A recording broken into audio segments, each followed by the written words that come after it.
निशा के ससुराल में वो, उसकी सास और प्रेम सब खुशी खुशी मिलकर रहते हैं। अरे बहू, क्या कर रही है? जरा मेरे पास तो आ। हाँ मम्मी, कोई काम है? अरे नहीं, पर तू जरूर पूरा समय काम करती रहती है। आज हम दोनों सास बहू बैठकर गप्पे मारते हैं। मम्मी, गप्पे तो मार लूं, पर उनसे पेट नहीं भरेगा ना। उसके लिए तो खाना चाहिए होगा, जो अभी बनाना बाकी है। तभी प्रेम भी ऑफिस से घर वापस आ जाता है। अरे फिर क्या हुआ? एक दिन रेस्टोरेंट से मंगा लेते हैं। ऐसे कैसे मंगा लेंगे? मैंने सारी तैयारी कर ली है, बस सब्जी छोंकना बाकी है। ऐसा कहकर निशा रसोई में चली जाती है। अरे पिछले जन्म में मैंने जरूर कोई बहुत अच्छा काम किया होगा, तभी इस जन्म में इतना अच्छा बेटा और उससे भी अच्छी बहू मिली है। नहीं तो आजकल की बहुएं सास को घर से बाहर निकाल खड़ा कर देती है। अच्छा, तो तुम्हें बाहर निकलना है माँ? तो क्यों नहीं सबके साथ कहीं छुट्टियां मनाने चले? इस पर रसोई में खड़ी सारी बातें सुनती निशा बाहर निकल आती है। कल ही चले क्या? पूरा परिवार घूमने का प्लान बना डिनर करके सो जाता है और अगली सुबह जल्दी उठकर ट्रिप की तैयारियां कर जैसे ही घर से बाहर निकलने वाले होते हैं कि तभी सास की बहन मंजू मौसी एक बड़ा बैग साथ लिए घर में आ जाती है, जिन्हें वहां देख सब हैरान रह जाते हैं। अरे मंजू, तुम अचानक यहाँ कैसे? लो, आपके घर बहू आ गई, तो क्या मैं अपनी दीदी के घर नहीं आ सकती? अरे अब तो कुछ दिन रुक कर ही जाऊंगी। मौसी की ये बात सुन सास, प्रेम और निशा निराशा से एक दूसरे को देखने लगते हैं, लेकिन फिर भी मौसी का सम्मान करते हुए निशा आगे बढ़कर उनका बैग ले लेती है। अरे क्यों नहीं मौसी जी, ये भी आपका ही घर है, जब तक मन हो तब तक रहिए। अरे वो तो मैं रहूंगी ही, पहले तुम जाओ और मेरे लिए चाय लेकर आओ। हाँ, बहुत थक गई हूँ।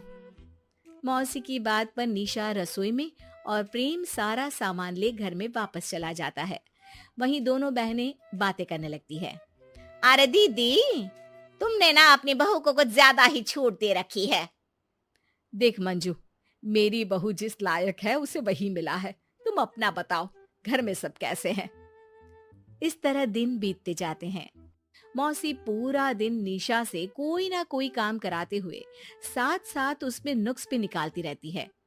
निशा रात का खाना बना रही होती है कि मौसी वहां आ जाती है। अरे निशा बहू, दोपहर के खाने में तो कुछ स्वाद नहीं था और बर्तन भी अच्छे से साफ नहीं थे, तो अभी खाना चख कर परोसना और उससे पहले सारे बर्तन एक बार दोबारा साफ कर लेना। निशा मौसी का कहा हर काम चुपचाप करती रहती है, जो दिन पर दिन बढ़ता ही रहता है। अरे निशा बहू, ये क्या है? घर में इतना कचरा क्यों है? ठीक से सफाई करनी नहीं आती क्या? साफ ही तो है मौसी। अरे बोला ना गंदा है, दोबारा सफाई कर।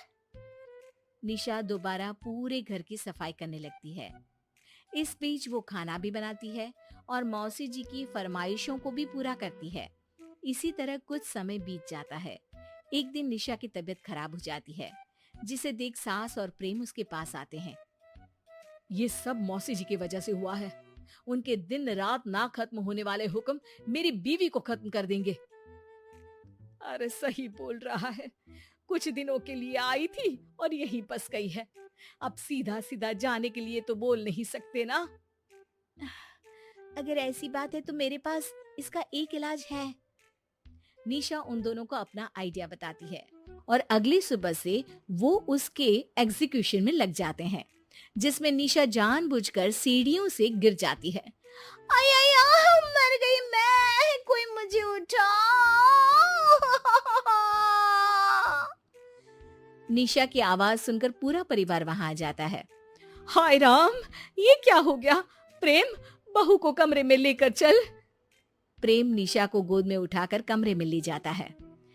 अरे पर तुम गिरी कैसे? बस मौसी जी, आपकी चाय बनाने के लिए जल्दी जल्दी उतर रही थी और पैर फिसल गया। अरे लगता है ज्यादा लग गई, कुछ दिन तक तो बेड से उठ भी नहीं पाओगी तुम। अरे कोई बात नहीं माँ, एक दो दिन की तो बात है, तब तक मौसी जी काम में आपकी मदद कर देंगी, है ना? सही है। क्यों मंजू, रात का खाना तो बना लोगी ना? परिवार की बातें सुन कोई रास्ता ना होते हुए मौसी हाँ बोल देती है, जिसके बाद सब मिलकर घर का हर मुमकिन काम मौसी से ही कराने लगते हैं। एक सुबह माँ, अभी डॉक्टर से बात हुई। उन्होंने निशा को 1 महीने बेड रेस्ट के लिए बोला है। जरा उसके लिए नाश्ता ले आओ और मुझे भी दे दो ना। अरे मौसी को बोल, सबके लिए नाश्ता बना देगी वो। अपनी बहन और प्रेम की बातें सुन मौसी तुरंत अपने कमरे में जा सामान पैक करने लगती है, जिसके पीछे पीछे वो दोनों भी वहां आ जाते हैं। अरे क्या हुआ री मंजू, तू सामान क्यों पैक कर रही है?